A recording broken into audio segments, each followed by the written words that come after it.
And it eventually got to the situation where OBEC suggested that I reduce the amount of projects that I was looking for, because I was looking for the whole lot.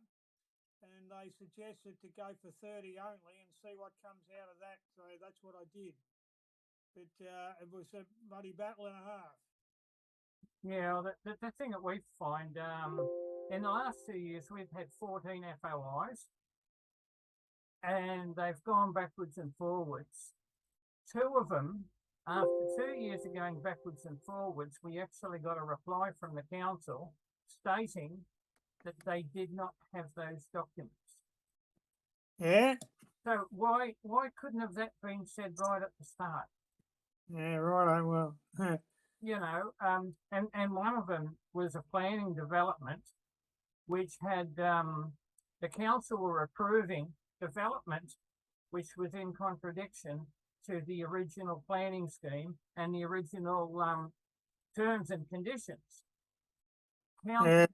Council did stated they did not have those original terms and conditions. We had them, and what we wanted is we wanted them to get them.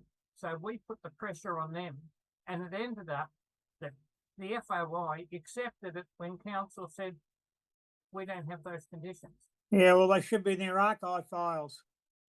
Yeah, well, because we had the floods and everything had happened down here. Yeah. Prime excuse for everything is, it was mislaid in the floods, and that was in 2011. Yeah.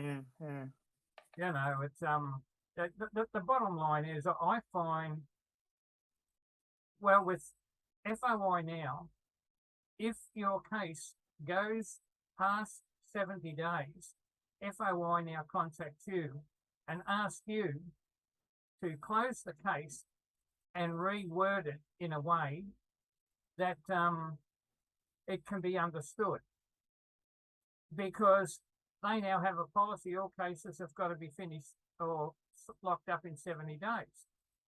So by doing that, they get the tick of approval, and muggins like you and I have still got to keep going and persisting. Yeah, that's right. Yeah, I know. You know, speaking with the Ombudsman, one representative told me that since the introduction of the 2020 Act, that their workload has increased 100%. And that's just since that 2020 Act that was put in, February last year? Yeah, but the Ombudsman's statutory regulations get reviewed on a regular basis too. And to be quite truthful, I've had a quick read of them. I don't think that they're complying with their own regulations at the moment. Yeah, but you can't put them to account. Yeah, exactly. You know, and that's why we need a government that's got the balls to get in there and start saying, let's be consistent, and let's play by the same rules. Yeah, well, that's where Ratepayers Victoria comes into it all, because they're talking to the minister directly themselves now. Yeah, I pray and hope, and we'll certainly support them with that. It's I think any ratepayers association wouldn't be worth their salt if they didn't get behind that sort of initiative. Oh, yeah, agreed. Yeah. Yeah, we're a member, Bass Coast Ratepayers Association as a member. But you've got to get people that are concerned about what's going on, and that's the $64 question: is how do you do that? At the moment, people down here are up in arms over their rate notices. One person posted an article on Phillip Island Community Notice Board earlier in the week. His rate notice has gone up 38%. And there's more and more people coming out like that as well. Yeah, but a lot of this is coming down to that the governments and the councils are taking advantage of the COVID situation. They're using that because more people are moving to the country, same as the prices of houses around our area, Central Goldfields, have probably gone up 10, 15, 20%. So that's an absolute windfall for the council. So, you know, it's just extra revenue for them. Technically, no, because the way I understand the rating system, it depends on the amount of money that they want to raise to be able to run the administration, pay for the councillors, get on with getting the services done, and also get the infrastructure that the council has put in place in the budget. That's the overall pool of money that they want to raise. And then they go down the path of looking, in our particular case, where you've got a differential rating system down here. So they look at the differential rating system, and it's the average is 1.75. Our council set it at 1.7 this year, and then went and back calculated to what was needed for all the other categories, and what came out of it was the residents down here, which is about 28,000 ratepayers, are paying 2.9% rate rise. Yeah, our show did the same thing. Those living closer to the city or closer to the main town centre, their rates reduced. So they reduced because that was the differential system. But those that live further away, they have increased by the amount the people in the city have reduced. So this is, again, they state it can't increase by 1.75%, but that's average, but it doesn't stipulate average. And this is their interpretation. No, the council doesn't stipulate it as average, but the state government does. Yeah. The Essential Service Commission does, and so does the state government. That's what people don't clearly understand. But shouldn't it be a situation where a shire should determine how much money it needs to raise, and then whatever that pool is, it divides it by the number of ratepayers, and everybody pays the same? That's theoretically a model system. But when you get into pay the same, and I'm sure your area's got the same as what our area has, we have people closer to the city, which get twice garbage pickup every week. The people that are further out, theoretically paying more under the differential rate system, are lucky to be getting it picked up once a fortnight. But yet, but Wayne, in our particular case, our garbage charge is a separate charge altogether. We know what that is every year. You should be getting the same sort of thing too. It should be clearly. It should be clearly spelled out on your rate notice what the garbage charge is, same as the fire levy. Yeah, but should those that are getting it a fortnight be paying the same amount of those getting it once a week? Yeah, but that's not the rating jumping on part of it that I've been talking about. Yeah, that's services. Yeah, that Hello, Kelvin. Nice to meet you. Wayne here. G'day, Wayne. How you going?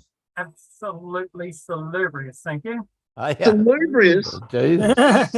Salubrious. Hang on, I'm just going to go Google that word. That's a new one. Don't bother. It means shit hot and shiny. Yeah. Yeah. Is that what Daniel Andrews is trying to? Oh, that's something a bit different. Okay, let's get back into it. The really cool thing is I'm going to share. I've set up some things, so I'll just, instead of having to look at our ugly heads. Don't compare me to Dan Andrews, thank you. Yeah, that is cruising for a bruising, really. I guess you're right. All right, so what I've done, you know what? Let's get this one going up here. So this is the studio that I'm going to be running from, which you can see. That's the screen that we can run. And I'll just show you one more thing that we'll do, so you'll see what's happening is now that's the full screen. So we have Central, Bass Coast, Vic ratepayers. We can use all this here as so we can go to their website, all that sort of stuff. Now, groovy thing is I'm not going to go live straight away. I'm actually going to record it and then go live, because I've been working on going live on YouTube and all these other platforms and get them going, especially it makes it better for the radio station as well. So We're about to do that. So what I'm going to do is I am going to start a recording.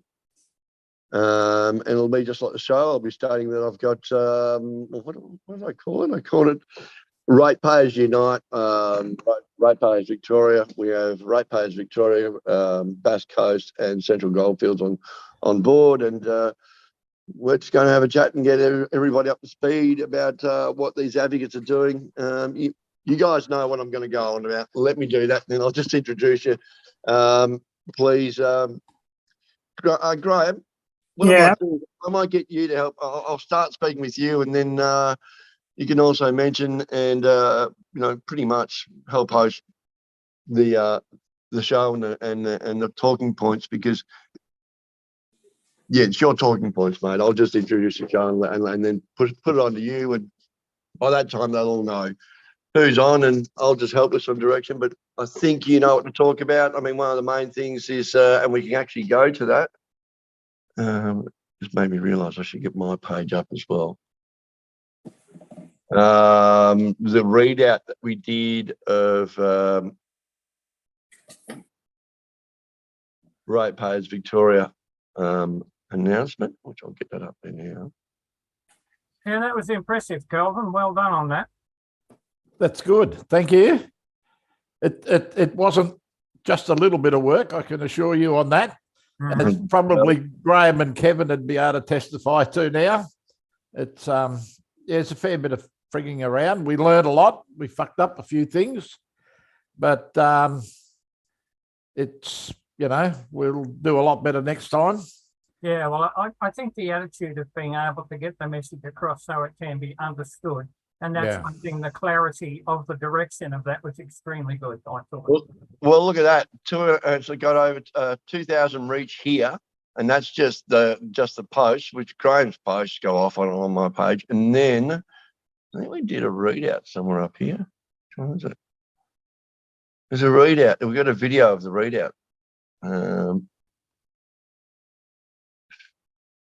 I just need to find it. Keep going. All right. No, I think you've gone past it, Johnny, somehow. Hang on. Yeah, here it is. This is it. Yeah, this is the readout.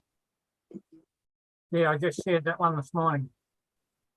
Yeah, so, but the thing is, I know these numbers. I'll just go back. Like yesterday's one reached nearly 1,000 views, which is quite powerful regarding, and the other one, we ratepayer statement, reached nearly 1,000 views as well. We're not boosting any of that, so that's fairly good considering it's getting out to pretty much most of Bass Coast. I would have thought 1,000 views down there would have been a pretty good effort. Yeah, we get up to a couple of thousand sometimes. We've had 5,000, 6,000 every once in a while, but we need to do more. I think there's some other things I'll talk about, but I won't digress with that though. But the point is, you do know that I've got to leave about 11, don't you? Yeah, so let's get this going. Thank you. No, very good though. What we do. I don't think there's any shortage of time. I don't think it's going to take an hour to do this. Oh, mate, I love talking. Don't worry. I know that. Yeah, I bet. Okay. All right. So sharing, we'll start off with Ratepayers Vic. Calvin, would you like me to start talking about what's missing out of the Local Government Act? Oh, God. You can. And I can. I reckon for the moment. Prop you up. There's several things that we're talking to the minister about right now, and particularly governance hardship, and a thing that we call de facto taking, which, Graham, is essentially when a council or the state government puts an overlay over your property and you're destroyed financially because of that, and that's called de facto taking. So we're in the process